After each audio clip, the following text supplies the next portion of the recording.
for anybody who is thinking of, who's like, oh, I might do a startup or I might do this, I'd say unless you are absolutely ready for it to take over your life, and unless you have the enough passion for it, don't bother, I would say.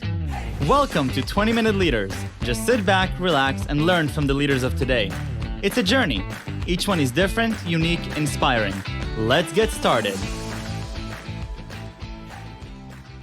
This episode is powered by J Ventures, a community-driven VC fund in Silicon Valley, and is sponsored by Leumi Tech, Hippo Insurance, Turing, Upwist Labs, and Hillel at Stanford. We have with us today Zoë Desmond, the founder and CEO of Frolo.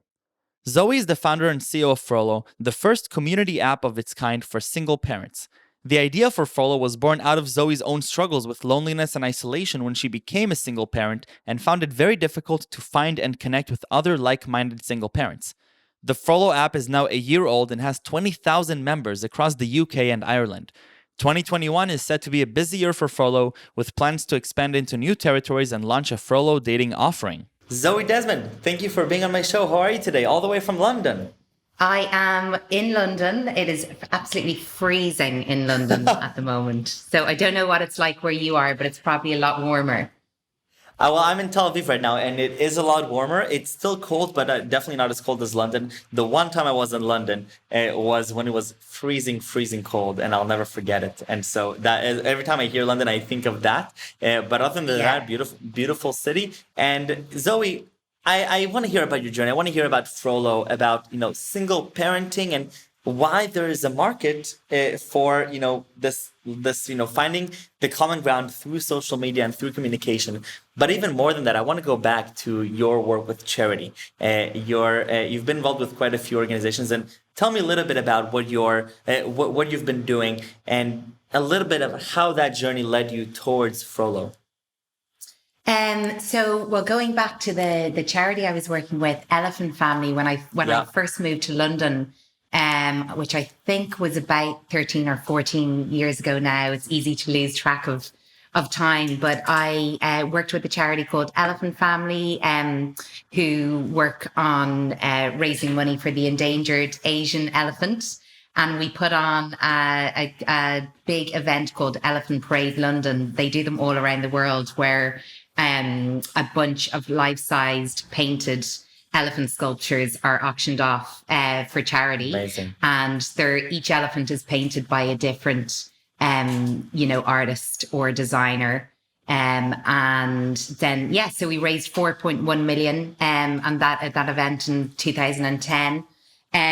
Which was amazing. And I think what I loved about working there was that, it kind of connected me to purpose, which is always really, really important for me. I need to absolutely feel like, in order to feel kind of connected to what I'm doing, it needs to feel purpose driven. I need to feel alive. I need to feel like there's a reason to it. Otherwise, it just doesn't work for me. But so I loved it, and it was a steep learning curve. It was very much, even though it was a charity, it felt like a startup. It was very much a lifestyle working there. There were times when we were sort of in the office till 1 o'clock in the morning, sort of getting ready for Elephant Parade London. But it's when you have that kind of shared goal and that energy and wanting to really create something and do your best because of the meaning behind it and what you're setting out to achieve, and then full of a really cool thing to work on as well because of the kind of creativity involved. So that was amazing. And then I went on to work for another nonprofit organization called the Irish Youth Foundation, right, where I was fundraising and organizing events for a bunch of different charity organizations. And again, the kind of common thread is being connected to purpose, sort of, being kind of creative. I suppose there's always been an entrepreneurial sort of part there, happening there. And then after that, a friend and I decided that we wanted to create a startup. So a tech startup. So we started working on this idea that we had, and we loved the idea of having an online kind of members club, which connected members via an app to classes in the areas of body, mind and social around London. So we were just feeling quite uninspired by, just sort of when you're kind of just in this life of sort of going out for drinks, going out for dinner, and we kind of wanted to find like, where are the cool events? Where are the sort of TED Talk type events? Where are there, where can you do kind of ping pong classes, but have a few drinks with people at the end? Where can just different interesting things to do and ways to meet people. So we started working on this and bringing in different. It was. I don't know if you've come across ClassPass, but yes, this So it's kind of like unused inventory. So that was the kind of idea. So we went on about that. We got to beta testing, and then at that time I was literally just about to give birth. Wow. So I, at that stage, sort of handed it over to my kind of business partner at the time and said, you know what, you run with this. We were kind of having a different idea and what the best way to take the business was forward at that stage. I was going off to have a baby. I felt like it wasn't right for me to try and have one foot in the door there and then trying to be a mother at the same time. So that was that. And then I thought, well, that was a really interesting experience. I learned a lot. Didn't see myself kind of, venturing down that path again. I sort of went and became a mother. This was 5 years ago. And then a year later, my relationship broke down with my son's father and I became a single parent. I have had no experience with single parents. I became one and I suddenly felt completely sort of isolated and alone. And I didn't know, because I didn't know any other single parents, there was kind of almost like a shame attached to being a single parent. I felt like I couldn't be the best mother I wanted to be for my son because I was finding it so tough. And yeah, it was kind of like, felt like the elephant in the room a lot of the time as well.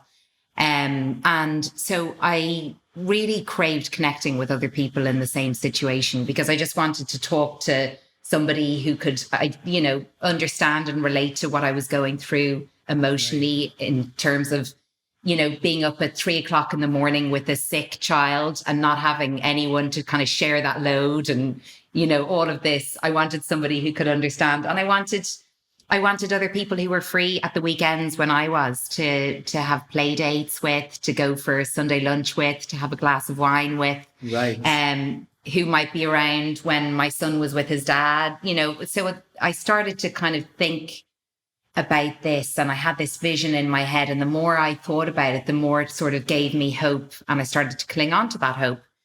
So then once I started looking for a way to do this, obviously by taking to Google as you do and looking up, where, single parent communities, I was very surprised and frustrated to see that I couldn't find a way. Now there's tons of Facebook groups, there are forums, there are different things like that, but none of them gave me a way to easily connect with like-minded local single parents in my area and, people who were like me, same age as me, with kids the same age. Instead, the forums that I found were a lot of, people bashing their ex and saying kind of negative things about, the other parent. And that was not what Zoe, I wanted. I have to ask you to explain to me something. How is it? I mean, you started Frolo about 3 years ago, right? A little short of 3 years ago. And you're, it's 2017, 2018. And, the social media has been around for at least 15 years at that point.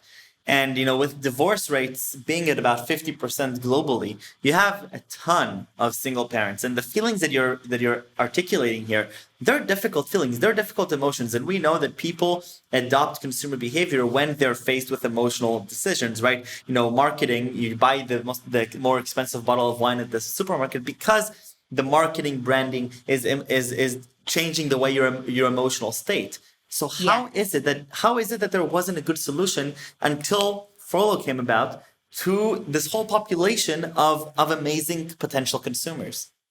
I honestly don't know, but the amount of times, like Frolo is people often say to me, "Oh my God, it's such a brilliant idea," and I say, "No, it's such a simple idea. It's not a brilliant idea. It's just insane that it wasn't done before. How has this not been here?"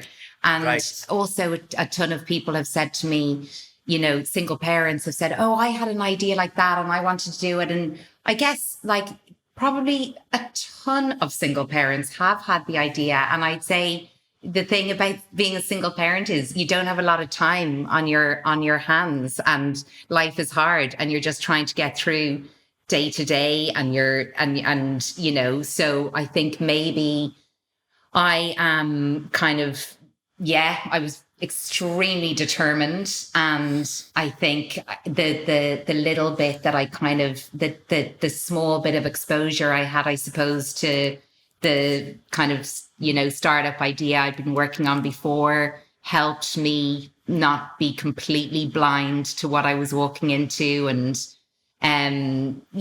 to be honest with you, it absolutely kind of working on Frolo and kind of having that hope and that vision got me out of my own kind of hole at the time. So, but it is a very simple kind of idea. There's nothing genius about it. So it is absolutely strange to me that it hasn't been done before.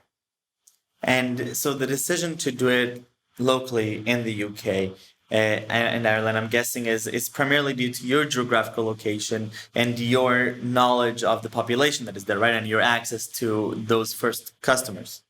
Yeah, exactly. So kind of what happened was I started working on got an agency to start working on the app. The app was supposed to launch almost a year before it actually did. And basically that got to beta testing, and it was an absolute shocker. It was a shocker. It was not ready. So it was, long story short, I got, Wait, that's the important story. That's the meat. Tell me about the shocker.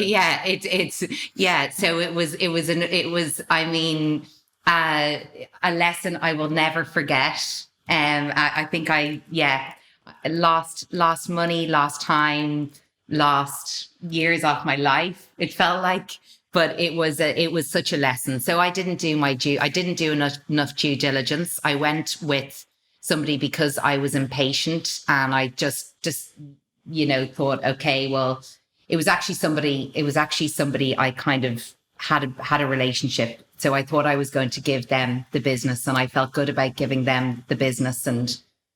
But it was naive on my part, and I should have done a lot more due diligence. And they didn't know what they were doing in the end. So I had to make a decision and start all over again from scratch.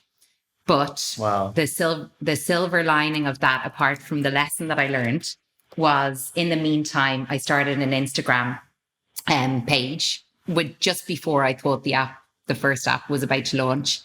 And people were so excited about the idea of Frolo and this app that you could connect with other single parents and organize play dates and ask for advice and all of this, that the Instagram page really took on a life of its own, and this community started building there. And so what I did to kind of keep the momentum going was single parents would just message in, saying, with asking for some piece of advice. So it might be like, I'm going to tell our kids tomorrow that, their dad is not going to live with us anymore. Does anyone have any advice? And I'd post that anonymously to stories, and then there'd be a whole stream of stuff. So it just kind of took off. So when the app was ready, then in the end, kind of 10 months later, there was a huge engaged community, and there was kind of, 2,500 people that had signed up for the waiting list on the app itself, so there was 2,500 people live on the app from the day it kind of launched, which